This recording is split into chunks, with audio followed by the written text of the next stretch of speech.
Hello दोस्तों, स्वागत है आपका अपने यूट्यूब चैनल अंबुज पाठशाला में। तो इस वीडियो में हम लोग JAC board weekly test class 11th का सब्जेक्ट इंग्लिश कोर का यहाँ पर संभावित प्रश्न देखने वाले हैं, यानी कि एक्सपेक्टेड प्रश्न देखने वाले हैं, जो कि आज के आपके एग्जाम में देखने को मिल सकते हैं। और जितने भी यहाँ पर प्रश्न हैं ये आपके फाइनल बोर्ड एग्ज़ाम, ध्यान दीजिएगा, फाइनल बोर्ड एग्ज़ाम के पॉइंट ऑफ व्यू से भी बहुत ही ज़्यादा इंपॉर्टेंट है। तो आज के वीकली टेस्ट के नज़रिए से तो इम्पोर्टेंट है ही, साथ ही आपका जो फाइनल बोर्ड एग्ज़ाम होने वाला है, जो कि 10th और 12th के बाद होगा आपका मार्च में, तो उसके नज़रिए से भी ये बहुत ही यहाँ पर महत्वपूर्ण प्रश्न है। तो सभी को ज़रूर से आप लोग समझिएगा और इसको अपने कॉपी में ज़रूर नोट डाउन कर लीजिएगा। तो चलिए वीडियो को स्टार्ट करते हैं। वीडियो को स्टार्ट करने से पहले चैनल पर नए होंगे तो चैनल को सब्सक्राइब करके जरूर रख लीजिएगा, साथ ही वीडियो को अपने दोस्तों के पास शेयर कर दीजिएगा, क्योंकि वीडियो बहुत ही ज़्यादा इंपॉर्टेंट होने वाला है। और सबसे ज़रूरी बात कि लेटेस्ट अपडेट और पीडीएफ के लिए, जैसे जैक बोर्ड के द्वारा कोई भी अपडेट आता है एग्ज़ाम पैटर्न से रिलेटेड, एग्ज़ाम डेट से रिलेटेड, या फिर जो कुछ भी है, तो उसके लिए आप लोग टेलीग्राम ग्रुप और व्हाट्सएप चैनल दोनों को ज्वाइन जरूर कीजिएगा। दोनों का लिंक डिस्क्रिप्शन में दिया गया है। और सबसे ज़रूरी, आपको इंस्टाग्राम का लिंक डिस्क्रिप्शन में दिया गया है, इंस्टा पेज का लिंक डिस्क्रिप्शन में दिया गया है, ठीक है। तो इंस्टा पेज को सबसे पहले ज्वाइन कर लीजिए, इंस्टाग्राम को सबसे पहले आप लोग फॉलो कर लीजिए, क्योंकि आज के महत्वपूर्ण प्रश्न का जो भी सब्जेक्टिव प्रश्न होने वाला है उसका मतलब क्वेश्चंस और सॉल्यूशन आपको इंस्टाग्राम पर ही मिलेगा, इसलिए जल्दी से वहाँ पर फॉलो कर लीजिए। तो चलिए स्टार्ट करते हैं बिना देरी किए। और ये जनरल और एसओ स्कूल सभी के लिए इंपॉर्टेंट होने वाला है, क्योंकि संभावित प्रश्न है और इम्पोर्टेंट है, इसीलिए। तो चलिए स्टार्ट करते हैं बिना देरी किए, और जो भी है हम लोग यहाँ पर देख लेते हैं। तो देखिएगा यहाँ पर सबसे पहले हम लोग क्वेश्चन नंबर 6, 7, 8, 9 और 10 करते हैं। इसके बाद 1 से 5 भी करेंगे, बस वीडियो के अंत तक बने रहेगा। तो देखिए सबसे पहले क्वेश्चन नंबर 6 क्या है हमारे पास, name the poem from which the given stanza is taken. तो स्टैंडा का है यहाँ पर, आप लोग ऊपर देख लीजिए, यहाँ पर दिया गया है। इसको छोटा करते हैं और छोटा करना पड़ेगा। हाँ अब दिख जाएगा, देखिए यहाँ पे। तो देखिए यहाँ पर दिया गया है, we speak like strangers, there is no sign of understanding in the air, this child is build to my design at what he loves I can not share. तो ये स्टेंजा दिया गया है, ये आपको लाइंस दिए गए हैं, इसी लाइंस के आधार पर यहाँ पर आपका जो क्वेश्चन नंबर 6 है ये बेस्ड है, ठीक है। तो देखिए क्या बोल रहा है क्वेश्चन नंबर 6, यहाँ पर देखिए क्या बोल रहा है कि name the poem from which the given stanza is taken. तो कौन से पोएम से लिया गया स्टेंजा, तो आपका ये कौन सा पोएम है, यहाँ पर देखिए इसका राइट आंसर हो जाएगा फादर टू सन। क्या लिख लीजिए आप लोग, फादर टू सन। यहाँ पर ऑप्शन नहीं गिवन है, लेकिन है ऑब्जेक्टिव क्वेश्चन। मैं आपको बता दूँ ऑब्जेक्टिव क्वेश्चन है, ऑप्शन मैंने यहाँ पर डिलीट कर दिए हैं, ठीक है। ऑप्शन आपको यहाँ पर नहीं दिए गए हैं। तो जो ऊपर लाइन्स दिए गए थे, स्टेंजा दिए गए थे, वो कौन से पोएम के हैं, तो फादर टू सन पोएम के। तो ये आपका सही आंसर हो जाएगा 6 नंबर वाले क्वेश्चन का। इसके बाद आगे बढ़ते हैं। तो आगे देखिएगा हमारे पास नेक्स्ट है, who has retain these lines. तो ये लाइन्स किसके थे, तो ये लाइन्स थे फादर टू सन पोएम के। तो फादर टू सन पोएम के आप यहाँ पर राइटर पूछ रहा है, ठीक है, यानी कि पोइट पूछ रहा है। तो कौन है, कल ही मैंने आपको बताया था, ये है एलिजाबेथ। मैं यहाँ पर लिख देता हूँ, यहाँ पर लिखिएगा आप लोग एलिजाबेथ जेनिंग्स। क्या, जेनिंग्स, ठीक है। तो एलिजाबेथ जेनिंग्स हो जाएगा इसका सही आंसर 7 नंबर वाले का। इसके बाद 8 नंबर वाला देख लीजिए, हु स्पीक्स लाइक स्ट्रेंजर्स। तो यानी कि स्ट्रेंजर्स की तरह कौन बोलते हैं, और वो भी कौन से पोएम में, तो ऑब्वियसली फादर टू सन वाले पोएम में।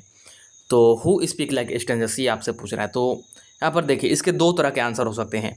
पहला तो आप लोग ऐसे लिख दीजिएगा, द फादर एंड सन, बिल्कुल सही आंसर हो जाएगा, 100% श्योर है। जो आपका पोएम है द फादर टू सन, तो इस पोएम में फादर और सन दोनों ही स्ट्रेंजर्स की तरह स्पीक करते हैं, यानी कि दोनों ही स्ट्रेंजर की तरह, यानी कि अजनबी की तरह यहाँ पर बात करते हैं। या फिर इसी को आप लोग ऐसे भी लिख सकते हैं, दोनों आंसर सेम ही है, बस लिखने का तरीका यहाँ पर थोड़ा सा अंतर है। ऐसे आप लोग लिख सकते हैं, या फिर इसको लिख सकते हैं कि द स्पीकर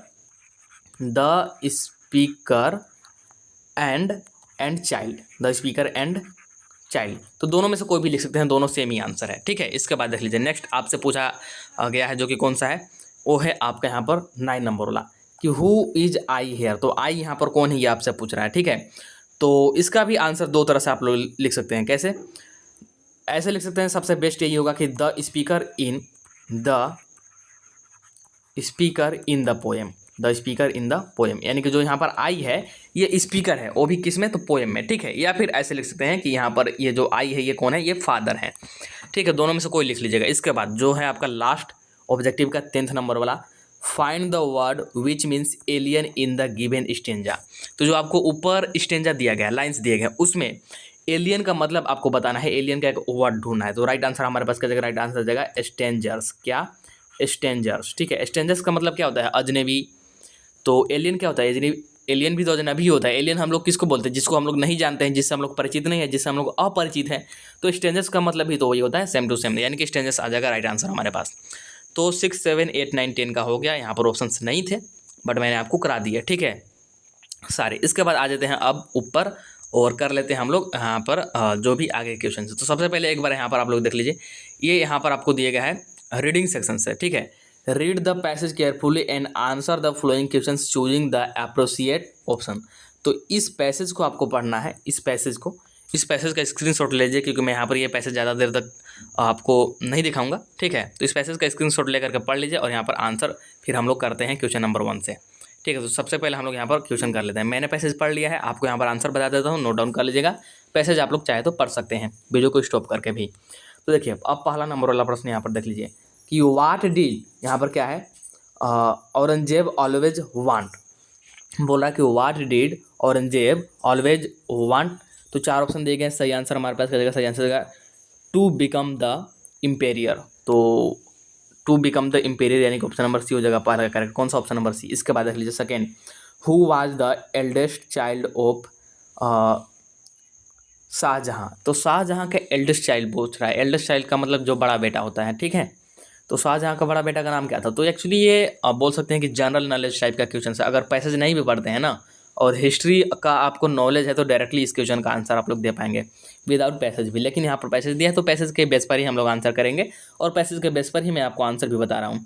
तो राइट आंसर क्या जाएगा, राइट आंसर जाएगा जहानारा आ जाएगा इसका राइट आंसर, जो कि कौन सा है यहाँ पर, ऑप्शन नंबर बी हो जाएगा आपका बिल करेक्ट, बी करेक्ट, ठीक है, जहानारा, ठीक है। इसके बाद देख लीजिए थर्ड नंबर वाला, which was not correct for Jahanara. तो जहानारा के बारे में कौन सा करेक्ट नहीं है। तो सही आंसर है कि सी वाज, यहाँ पर जगह सी वाज, यहाँ पर क्या दिया गया है, हाँ she was a good singer, यानी कि ऑप्शन नंबर यहाँ पर जगह D correct, she was a good singer, यानी कि वो एक गुड सिंगर नहीं थी। ये जो स्टेटमेंट है क्या है, नॉट करेक्ट है। तो ऑप्शन नंबर डी हो जाएगा आपका बिल्कुल सही जवाब थर्ड नंबर वाला का। इसके बाद फोर्थ नंबर वाला, which title was given to Jahanara by Aurangzeb. तो which title was given to Jahanara by Aurangzeb पूछ रहा है, ठीक है, औरंगजेब पूछ रहा है। तो सही आंसर क्या जाएगा हमारे पास, फोर्थ नंबर वाले का सही आंसर की बात करेंगे तो यह जाएगा हमारे पास साहिबात उज, और यहाँ पर क्या दिया गया है, साहिबात उज जमीन आ जाएगा, सॉरी साहिबात उज जमीन आ जाएगा, यानी कि ऑप्शन नंबर यहाँ पर हो जाएगा ए करेक्ट। कौन सा, ऑप्शन नंबर ए हो जाएगा आपका बिल्कुल करेक्ट फोर्थ नंबर वाला का, साहिबात उज जमीना। तो फोर्थ नंबर वाला भी कंप्लीट हो गया। इसके बाद देख लीजिए 5 नंबर वाला क्या है कि pick up the words from the passage which means after death. तो आफ्टर डेथ यानी कि मृत्यु के बाद, इसका मतलब ये होता है। तो आफ्टर डेथ का सेम मतलब आपको पैसेज से एक वर्ड यहाँ पर मतलब चुन करके बताना है, जो कि क्या जाएगा। तो सही आंसर क्या जाएगा हमारे पास, सही आंसर के बाद आ जाएगा तो पोस्टुमस आ जाएंगे, यानी कि ऑप्शन नंबर डी हो जाएगा आपका बिल्कुल सही जवाब, ऑप्शन नंबर डी हो जाएगा 5 नंबर वाला का, ठीक है। आफ्टर डेथ या फिर पोस्टुमस बोल लीजिए, दोनों का एक ही मतलब होता है, मृत्यु के बाद। और ये जो भी हम लोगों ने लिया है ना, तो ये हम लोगों ने पैसेज से लिया है। तो यहाँ पर हो गया आपका सारा कंप्लीट। तो ऑब्जेक्टिव मैंने करा दिया, और यहाँ पर मतलब जो यहाँ पर 6 से 10 नंबर वाले थे और 1 से 5 नंबर वाले थे। इसके बाद जो भी आपके सब्जेक्टिव प्रश्न बच गए, प्रश्न प्लस में आंसर यानी कि क्वेश्चन प्लस में आंसर, वो आपको कहाँ पर मिलेगा, तो इंस्टाग्राम पर मिलेगा। मैं आपको बार बार बोल रहा हूँ कि इंस्टाग्राम पर आपको मिलेगा। इंस्टाग्राम का लिंक डिस्क्रिप्शन में दिया गया है, तो जल्दी से ज्वाइन कर लीजिए। 8 बजे के बाद आपको इसका आंसर और जो भी है मिल जाएगा, क्योंकि महत्वपूर्ण है सारे के सारे। तो चलिए मिलते हैं अगला वीडियो में, तब तक के लिए tata bye bye, see you in the next video. Video को लाइक करके चैनल को सब्सक्राइब कर लीजिएगा।